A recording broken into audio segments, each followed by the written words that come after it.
Okay, welcome to a new episode of Nate's MMA Corner. I am Nate, and if you watch my show, you're in my corner.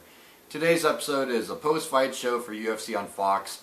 Dillashaw versus Barao 2 for the UFC Bantamweight Championship of the World. It has a post-fight show, rundown of the main card. Oh man, exciting fights top to bottom. From the Fight Pass prelims to the main card and title fight, main event. This whole card delivered top to bottom. Really no complaints. Wow. So let's get started with the main event of the exciting UFC on Fox night. Yeah, TJ Dillashaw versus Renan Barao Part 2 for the UFC Bantamweight title, the 135-pound title. Yeah, TJ Dillashaw dominated and shocked the world. Renan Barao in the first match. No one thought he could do it, including myself, and he did it. Then the silly thing in this rematch is everyone was like, wow, you know, Dillashaw's going to do it again, and he's going to destroy Renan Barao. And I can't believe I was saying that, but just looking at Renan Barao in the Mitch Gagnon fight, he did not look the same. He struggled to beat Mitch. The old Renan Barao would have teared right through Mitch. And, you know, Renan Barao seemed hesitant. He seemed to struggle. And he got the finish. And he didn't, you know, he got the finish. But it was just, man, it was one of those things where you go, man, but if that were Dillashaw, that would not happen. And sure enough, I was right and a lot of other people were right. So this rematch happened because Rafael Sensao was out on injury, Dominic Cruz out on injury, so who else do you have left? You go, well, we got Renan Barao coming off of a victory. May not be the most impressive, but he's still coming off a victory, and he's the former champion in the division, so by default, you know, Renan Barao got this rematch. And it was pretty much a repeat of the first match. And I called this one perfect on my fantasy. I said TJ Dillashaw would win, 4th round, knockout. And that's exactly what happened. TJ Dillashaw, yeah, there's a couple moments in the first and second round where Dillashaw, especially the first round where Dillashaw got rocked and looked like, okay, maybe Renan Barao got his game back and he's going for it and he's going to win.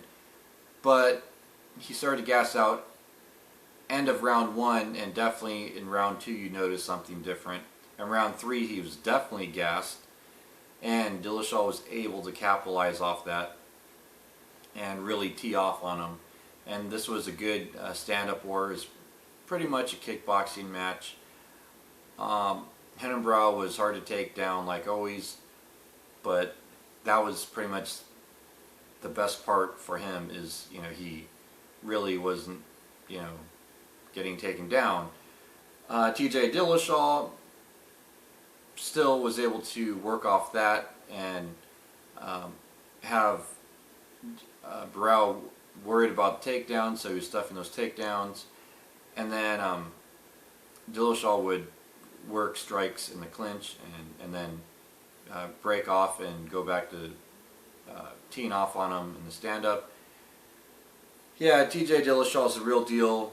He's had 2 title defenses now, one against Joe Soto and now against Barao in the rematch. Renan Barao, I think, like a lot of other people, needs to go up to featherweight, go up to 145 pounds. Just ignore the fact that his best friend Aldo is champion right now in that weight class. Just worry about getting back on track and being healthy and being a good fighter. And go to 145. And I think his first fight should be Cub Swanson at 145. Assuming Cub Swanson decides to really keep pursuing his fighting career and come back to, you know, to the fold, which I think he will. Yeah, I think it would be a good matchup for Cub Swanson. I think it's a winnable match for Cub Swanson. I can't believe I'm saying this when, you know, a year and a half ago I was saying Renan Barao is the greatest pound-for-pound fighter in the world, and He's unstoppable when he's now been stopped twice by the same guy. And I never thought I'd be saying Barao should go to 145 and face Cub Swanson. That's just crazy. And TJ Dillashaw, yeah, I think next for him is either Rafael Sensao, Dominic Cruz, whoever is off the injured list first. If not, then there's a couple other options in the top 10. Brian Caraway, one or two more wins with Brian Caraway. I think he gets a title shot. So possibly him down the line. Yeah, so there's some decent options for TJ Dillashaw down the line for contenders to his belt.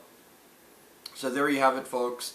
TJ Dillashaw won this fight, 4th round knockout. And yeah, it was due to punches. Great fight, great performance by TJ Dillashaw. He definitely deserved his win bonus there. Then on to the co-main event. The only fight on the main card I was wrong about on who would win. It's women's bantamweight bout, Miesha Tate versus Jessica Eye. Yeah, I thought Jessica Eye would eventually just land enough shots in the stand-up, you know, using her boxing to get the knockout. And the first round, it looked like Jessica Eye was doing that. But then, in the second and third rounds, Miesha Tate was able to land that right and drop Jessica Eye and then use her ground game. And then Jessica Eye was basically just forced to play this battle of how do I get back to my feet. And, you know, Miesha Tate's a really, really good wrestler. She out-grappled Sarah McMahon in her last fight. So yeah, this fight is, it was a hard-fought fight for both girls. Jessica Eye, I think, went out on her shield in this fight. I think she put on the best performance she possibly could at that point in time. Keep your head up, Jessica, if you're watching. I think the best thing she could do right now is re-watch the fight with her trainers, her coaches, to see what she did wrong, what she could improve on. And I think once she sees that, she'll be better than ever, and she could definitely work her way back up to a title shot in no time. I say within 6 months to a year, we could be talking about Jessica Eye fighting for the belt. No doubt about it. You know, she takes a little time off, recoups from her injuries, and rewatches the fight with her trainers, her coaches, and has 1 or 2 wins on her belt, and next thing you know, she's fighting for the belt. So yeah, keep your head up, Jessica Eye. Love you, girl. Yeah, and Miesha Tate, good job. She timed that right hand perfect and dropped Jessica Eye and worked her wrestling, and it scored her points. And I knew this could turn into a points match. And like I said on my pre-fight show, if this turns into a points match, Miesha Tate could win, and she did. So yeah, Miesha Tate won by unanimous decision, 30-27 across the board. I think it should have been 29-28 across the board. I think you could justify Jessica Eye winning that first round. But nonetheless, the right person got the right decision. Miesha Tate won this fight, and it looks like she'll be facing the winner of Correia and Rousey, which I think everyone in the world is picking Rousey, but it'll be interesting if Betch wins. If Correia wins, and Miesha Tate's fighting her for the belt. Yeah, so it makes it interesting because, you know, this will be a trilogy with Rousey or a new fight with Correia. Yeah, so the women's bantamweight division's looking really good right now. I'm pretty excited about it. I don't know if everyone is, but I definitely am. Yeah, then, so, yeah, Miesha Tate wins unanimous decision, 30-27 across the board. Then also on the main card, we had a lightweight bout with Edson Barboza and Paul Felder. Now this one, yeah, this one was a tough one to call because Paul Felder could have won by knockout, and Edson Barboza could have won by knockout. But I think, yeah, the judges got this one right too. Yeah, 29-28 across the board for Edson Barboza. Yeah, it was like, there was definitely 2 rounds where Edson Barboza won, and this was all stand-up. And I think it was Edson Barboza really using the spinning, those big kicks, the big roundhouse kick type moves, and the spinning back fist type moves that really threw Paul Felder off his game, and just made spaces for Edson Barboza to land some other strikes down the line. Yeah, because it threw off the range of Paul Felder, and then it helped Edson Barboza readjust his range and land some good clean strikes and land this clean decision win. Yeah, this was all pretty much a kickboxing fight. If you're a striking fan like I am, then this was a pretty fun fight to watch. Yeah, so pretty much each round, Edson Barboza outpointed Paul Felder on the strikes, thus got a unanimous decision win. Good job, Edson Barboza. And yeah, I think in Ally Quinta, like some of the journalists are saying online, would be a good matchup for Edson Barboza. Ally Quinta wants a top 10 lightweight, and there's a top 10 lightweight waiting for him, assuming Edson Barboza is good for it. Yeah, and I've met Edson Barboza. He's a great guy, so I'm happy when he wins. Can't say enough good things about him. Got to hang out with him in Las Vegas a few years back. Then, to kick off the main card, also in the lightweight division, we had Joe Lauzon versus Takanori Gomi. And yeah, Takanori Gomi, I thought, wow, he's probably going to get submitted by Joe Lauzon. No one saw this coming.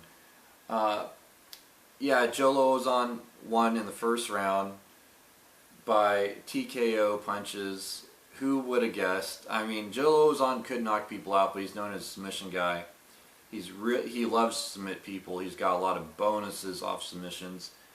And yeah, it's good to see Joe Lauzon back in the win column. And really going for things. I mean, not that he was ever on some massive losing streak or anything, but this win definitely helped resurrect his career over a big name like Takanori Gomi.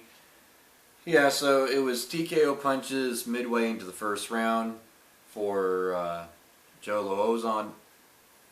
It was a quick fight, and Joe Lauzon, yeah, pretty much got Gomi to the ground and stayed on top of him, and then was teeing off on him. And Gomi wasn't responding, and Joe just got off because he was like, he had enough, and then the referee called it off seconds later after he noticed Joe was, getting off of him and just leave him alone, like something was up. Yeah, so this fight, it was great. I always say, though, fighters should not do that because you never know what the ref is thinking, and things can always happen. So until the ref stops, and if you keep teeing off on the guy and he's getting badly damaged, don't blame yourself. The ref's the one who's supposed to be stopping the fight. But nonetheless, great performance by Joe Lauzon, and I can't wait to see more of him because he's always exciting. He holds records for bonuses. Yeah, and let's see a fancy submission, Joe, on your next fight. I want to see a fancy submission win in your next, whoever your next win will be in the UFC. I want to see another fancy submission, bro. So, nonetheless, though, good job.